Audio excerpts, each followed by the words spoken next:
Hey everyone, welcome to another video in my channel. In today's video, we're going to cover some fundamentals in machine learning using a project called Principal Component Analysis. Now imagine you're trying to sort out a huge box of Lego pieces into different colors and shapes. Right now, all those pieces are mixed up, and you want to make things simpler by finding the key pattern here. PCA, or as I said, Principal Component Analysis, helps you to figure out how to organize those pieces in the most efficient way possible. Now let's go and run our application and let's see what we're dealing with. Here I'm going to use a data set called iris, which is used for iris flowers species. So we're going to project those into a figure so we can see them into dimension.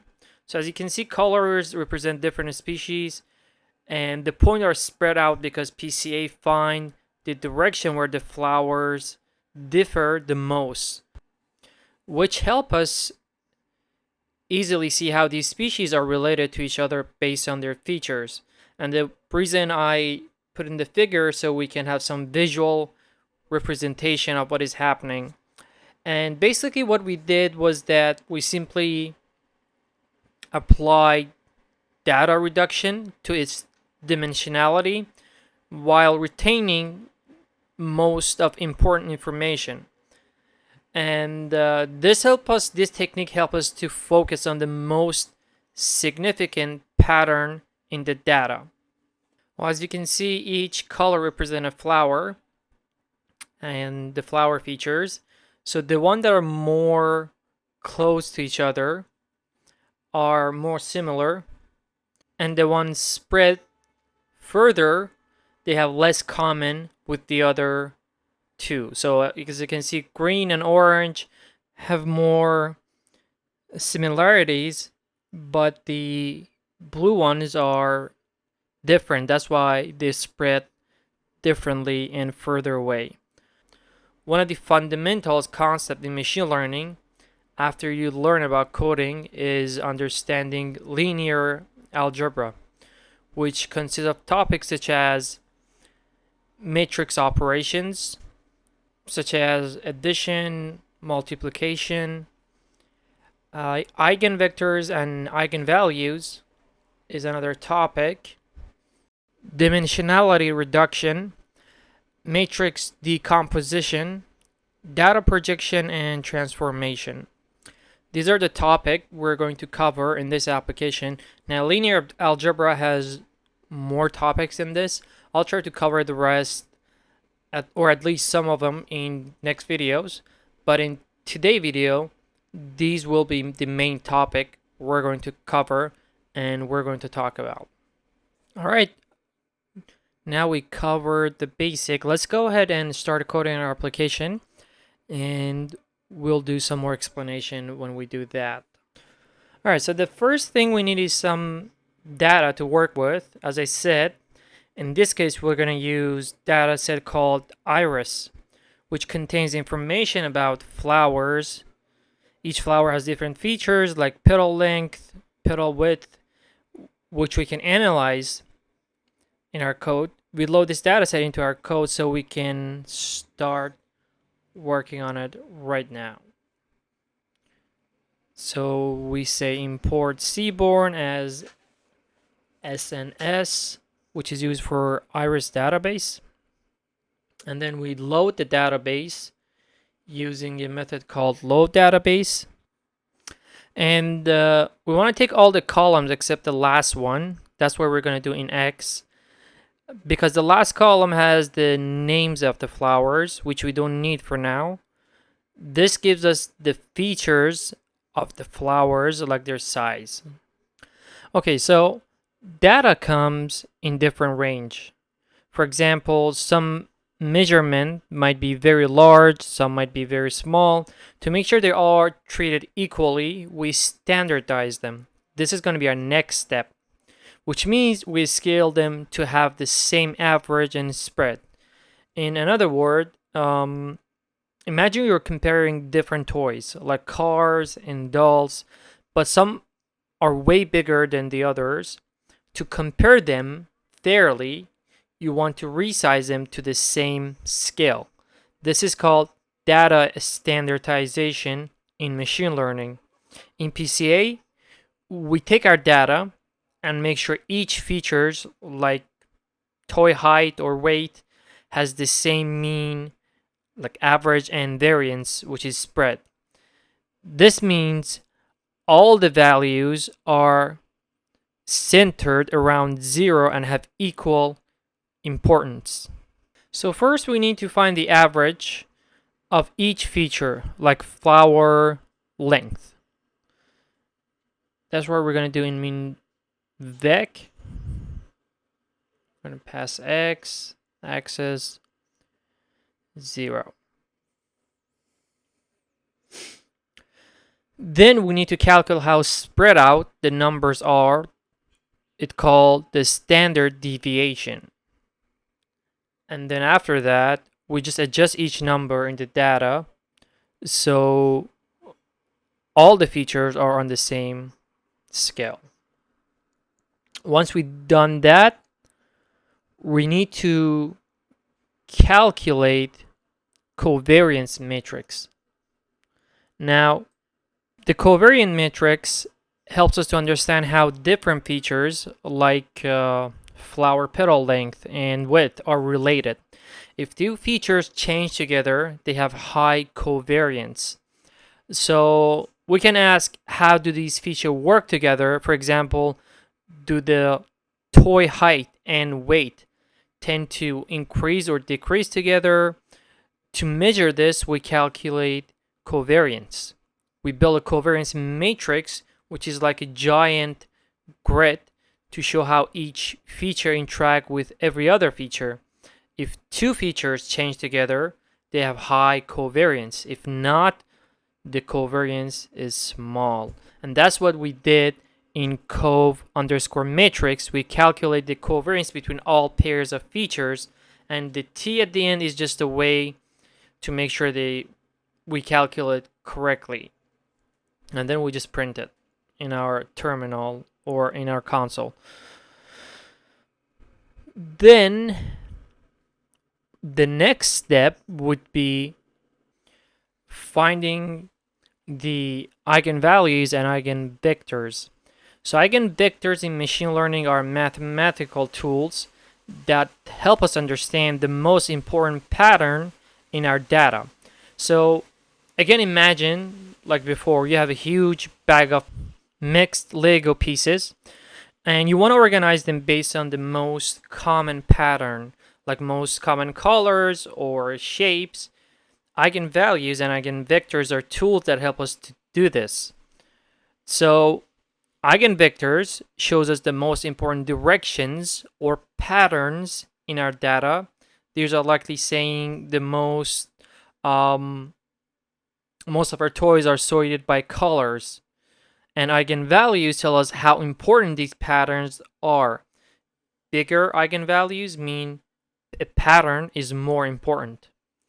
And that's what we're doing here. In the first line, eigenvalues and eigenvectors, we take our covariance matrix and calculate the eigenvalues and eigenvectors from it.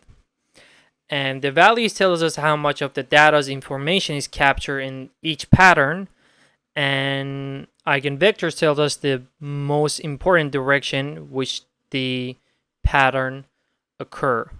Now we just print them, and we want to focus in the next step on the most important pattern. To do this, we need to sort them in descending order from the most important features to the less important, and rearrange the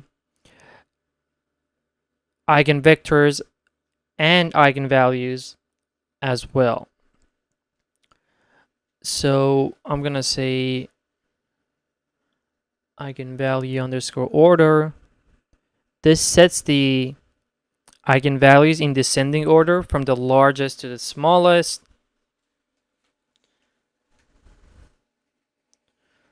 -1. And we want to rearrange the eigenvectors in the same order as the eigenvalues. So we're going to do it here. First eigenvalues, then eigenvectors. Okay, after sorting the data using eigenvalues and vectors, we only want the most important parts, like keeping the biggest Lego blocks. So we choose the top few eigenvectors, which we call them principal components.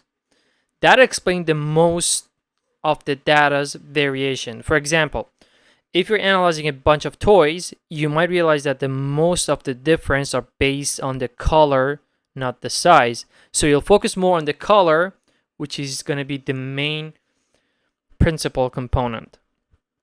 And we don't need all the patterns, we just want the most important ones. In this case, we'll select the 2 top patterns, which will reduce the data to 2 dimensions for better and easier visualization. And that's what we did here. And XPCA is gonna be, we're gonna project the data onto principal component. So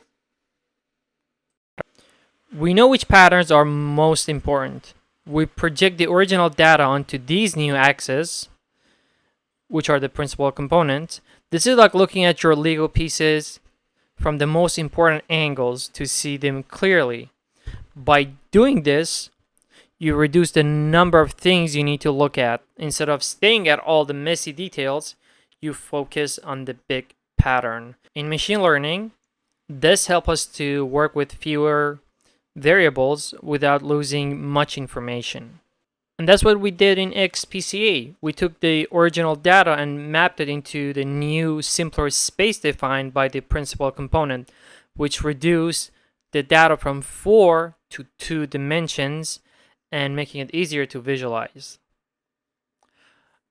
Moving to the next step, which is going to be kind of our last step, we want to create a visualization to show how the data looks in the new space after reducing its complexity.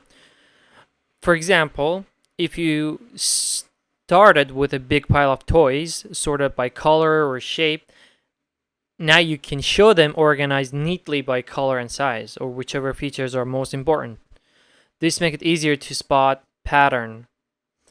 And that's what we're doing here. In the project, we use the iris dataset, which includes information about different type of flowers. And by applying PCA, we reduce the complexity of the data so we can show it as a simple 2D plot where flowers are grouped by the most important feature.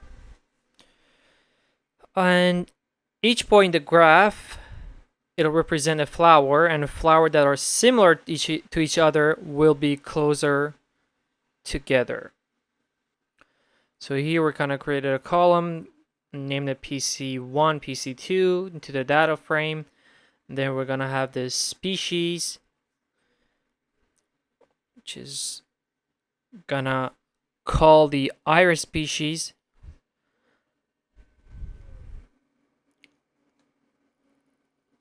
And we're gonna call PLT class, PLT library actually, the figure method, and we're gonna pass the figure size. We're gonna define the size of the figure we want to have.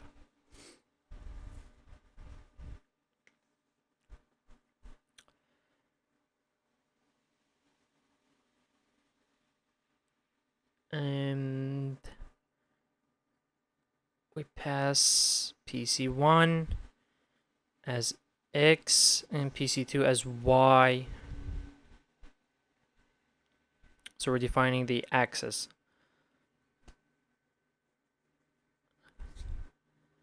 And data would be PCA def. Now the only thing remains, actually a few things remain. We just wanted to give it a title to our figure, and we give it iris dataset. We want an X label, which gonna be principal component 1. Let's type it here.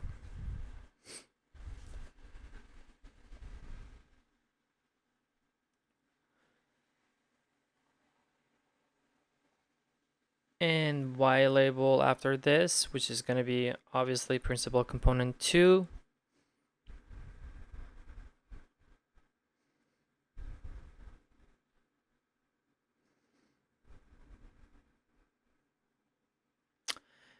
And at the end, we want to show it. And the last step would be to check how much of the original data we kept by using these two principal components. So this tells how much of the data's information variance was kept. If we keep 90% of the variance, it means we've simplified the data a lot, but it still captured most of what it makes it unique. So we're going to come down here and say explain variance equal to sorted eigenvalues divided by np.sum, and pass the sorted eigenvalues. And then we're just going to print it. That's it. Yep, there's a typo. Okay, print.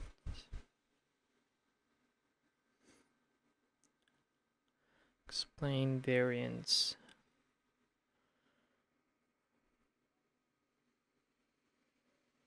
In percentage.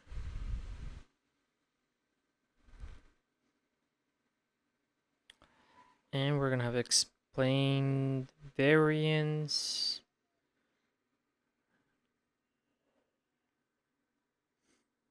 Okay. All right. I'm going to multiply it by 100 to have the percentage value.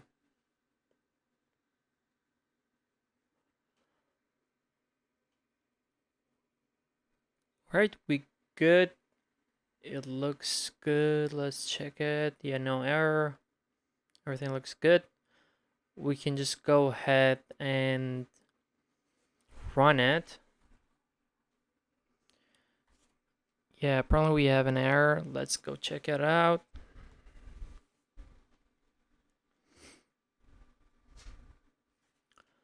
Oh, what is it? Probably it's a typo. Eigenvalues. Yep, eigenvectors actually. Okay.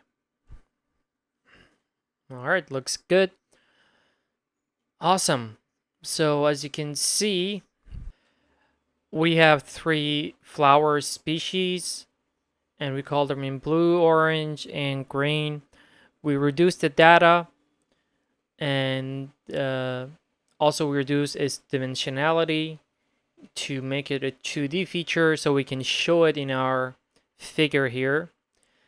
And yep, so the blue ones and green one and orange ones, as you can see, they're not all on the same spot in the graph.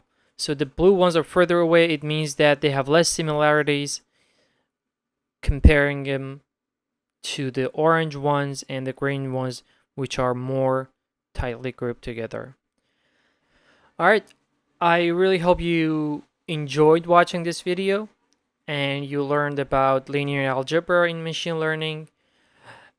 This application is very useful for beginners and people who are trying to get into machine learning. Thank you so much again for watching it.